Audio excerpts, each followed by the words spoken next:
All right. Well, on that note, hi, Matt. Hi, Matt. Hi. Hi. Hi, Darren. Opinions expressed on this program do not necessarily reflect the views of those who have been defended. Yes, thank you for that PSA. Those are Nicole. Yeah, I needed that little disclaimer. It's like, okay. So yeah, it's Matt da Silva, inmate number 385960. I have something written out as per usual on Sunday. So if you're ready, I can launch into it. Do you have a good signal on me? We do, and we're good. Go for it. All right, time for some heavy metal Sunday school. The story of Jephthah in the book of the Judges in the Old Testament is a bit unusual compared to your standard Sunday school fare. In it, Jephthah swears a pre-battle vow to God. Give me victory and I'll offer whoever in my house first comes to greet me upon my return from battle. Jephthah achieves his victory, but when he returns home, his only child and daughter comes first to greet him singing and dancing. Jephthah is torn when he goes through with fulfilling his oath anyway, his oath to sacrifice whoever greeted him first. He offers his only daughter as a burnt offering in thanksgiving to God. One ghoulish detail omitted in the text is the fact that in order for a burnt offering sacrifices to be valid, you have to consume at least some of the meat. Yikes. So Jephthah fulfills his oath, but has to commit several other crimes, like child sacrifice and cannibalism, which are expressly forbidden by Mosaic law. Why did he follow through with his rash vow? The reason has to do with the dynamics of vows themselves. Oaths and vows are very dangerous and can't be broken without extreme and often eternal consequences. Oaths and vows are very important to biblical theology. The story of mankind's salvation is conveyed through a succession of oaths God makes, swearing by himself to be faithful, starting with the story of creation, through the formation of Israel, and ending with Christ's sacrifice on the cross. Of course, God's ability to abide by his own oath is perfect. On the human side of the equation, things aren't so smooth. We fail because we're flawed. But at no time is the idea or the power of oaths and that process dispensed with in the New Testament. If anything, oaths are underscored as binding under Christ, who cautions us not to use them. He says, don't swear your oath needlessly. Let your yes be yes and your no be no. Sound advice, especially if you don't want to barbecue your only daughter. That is not to say that oaths haven't played a key role in Christendom in the centuries following. In fact, many people have elected to die horribly rather than to swear an oath they know is untrue. Speaking of human barbecue, Joan of Arc elected to be burned alive at the stake rather than recant her story. Thomas More was beheaded by King Henry VIII, all because he refused to swear an oath that violated his faith. In the movie on his life, A Man for All Seasons, the Thomas More character explains to his daughter why he can't swear an oath under false pretenses, even to save his own life. He says that when you swear an oath, it's like holding your soul in your hands. It's like water. Let your fingers part just a little, and it will all slip and drain away. There are a number of key oaths in the story of the Lord of the Rings that show the power of oaths. Aragorn is able to command an army of the dead because they were faithless soldiers who violated their oaths in life, and thus were bound to the heir of Elendil in death. Frodo, who controls the One Ring, gains dominion over Gollum by making him swear an oath to the same magic ring that he keeps. Twice Gollum tries to take the ring, and the second time he ends up being rewarded by falling into the fires of Mordor because he broke his oath. And he took the ring with him and sealed both their fates. While it all sounds like the stuff of fantasy, Tolkien's understanding of the power of oaths is deeply biblical. It was this understanding of the power of oaths that led me to leave government service. The revelations of Snowden made me realize that I was being put in eternal jeopardy by unscrupulous men in DC. It was so bad that I could not safely say if I could both obey orders and protect and defend the Constitution at the same time. Both of these are portions of the oath of service. Oaths are routinely sworn when taking on a government role, whether it be politician or special agent. These roles require one to swear an oath, which, if you think about it, makes DC the city with the highest concentration of oaths people in the country. But it certainly doesn't look like it. Rampant corruption, politicians selling out their country to our enemies, brutal police state tactics, and political oppression. DC is a place where all oaths seem broken. How did we come to this contradiction? Well, for one, oaths require a certain respect for the power and meaning of words. This understanding completely escapes the professional liars who congregate here in D.C. Oaths also require a belief in the eternal soul, a part of you which survives death, to embrace either eternal paradise or eternal torment. And communists, by their own admission, are soulless.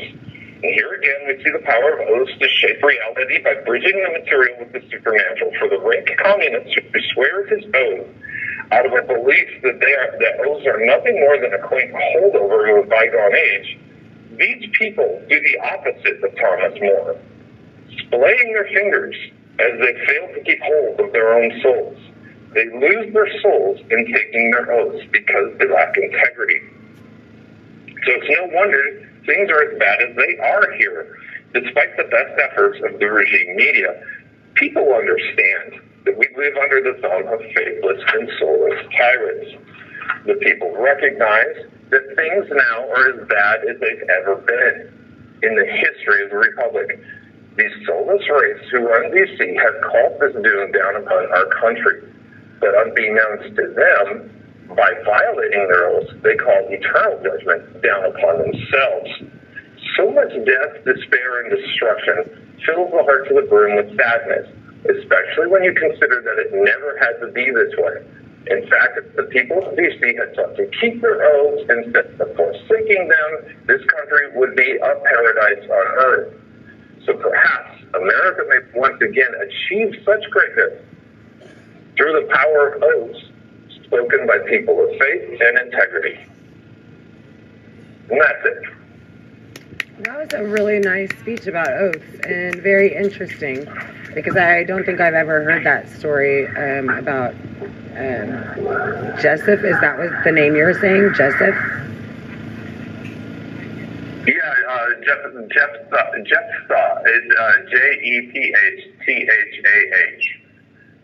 Jephthah. It's a very small thing. It's like it's the kind of story you only come across when you're reading the Bible straight through, because most people don't want to deal with that kind of. I don't think it's true. I'm going to get a lot of trouble for saying this, but it sounds more like a parable or a story, not meant to be taken literally. But if it is literal, it's rather macabre. Some people think that the story is there to justify a tradition where virgins go up into the mountain and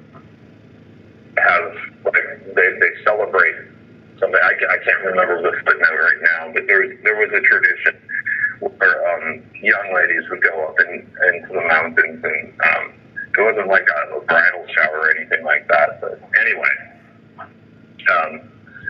the story itself, if you think about it, it's like, whoa, wait, a burnt offering, a daughter? Oh wow, that's pretty macabre.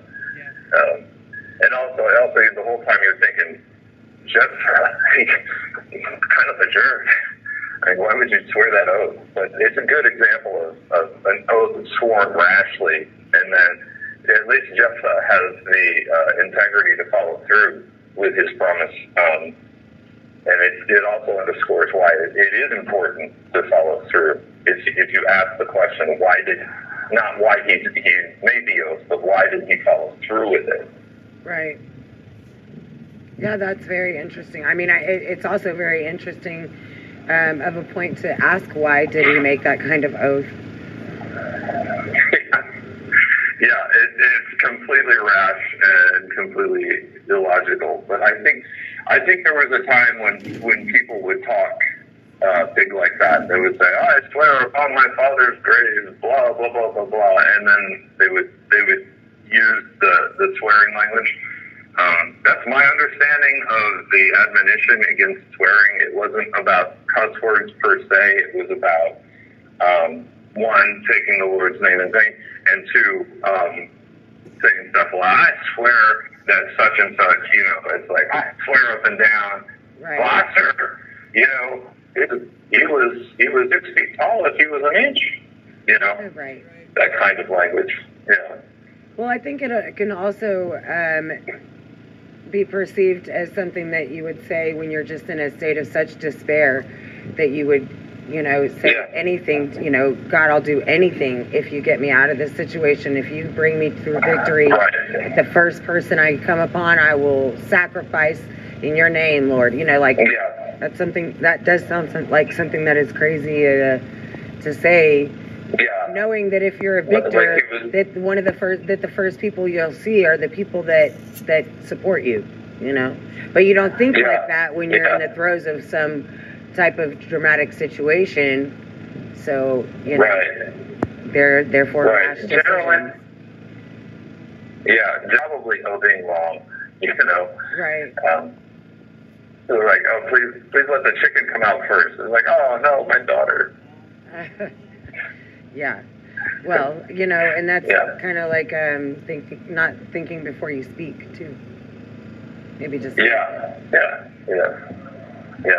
But the whole idea is that we all swear oaths and we take them really seriously, or we're supposed to take them seriously. And my personal experience was after Snowden, I really didn't know, because there's a lot of secrecy and intelligence, and you don't know what the overall picture is, and you're not supposed to ask questions about it because you don't have a need to know. So whether or not you're assisting with a larger, more sinister project that could be contrary to the Constitution and preserving it, that was one of the reasons why I left. And you know, that's a very highfalutin way of putting it, but I wasn't the only one who left after that. There were a number of other sailors who left around the same time, and they were all people like me. They had at least, more than 10 years in,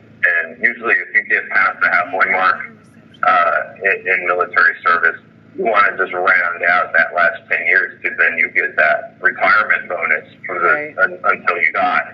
You have 1 minute remaining. And a lot of people turn their backs on that opportunity and that benefit because they didn't like what they saw. And I don't think the Navy or the government really tracks that very closely. So they might not know it. Now they do. Well, I think that you may be right, but you also you may be a little bit wrong. I think they do track it. They just don't want the rest of the world to know about it. It's one of those need-to-know bases, that, you know, they like to say it's classified information, and you're not high enough level to know this. So, you know, you don't need to know. But I think it's a pretty poignant. I think it's a good point that a lot of service members felt betrayed when all of that stuff came out with Snowden. We're about to get cut off. I don't want to continue because I hate that lady cutting us off. But anyway, I will hear you at the anthem, Matt, and we will talk to you tomorrow. See you at the anthem. Okay, yeah. Thank you guys. We love you. Thank you for using. Oh my God.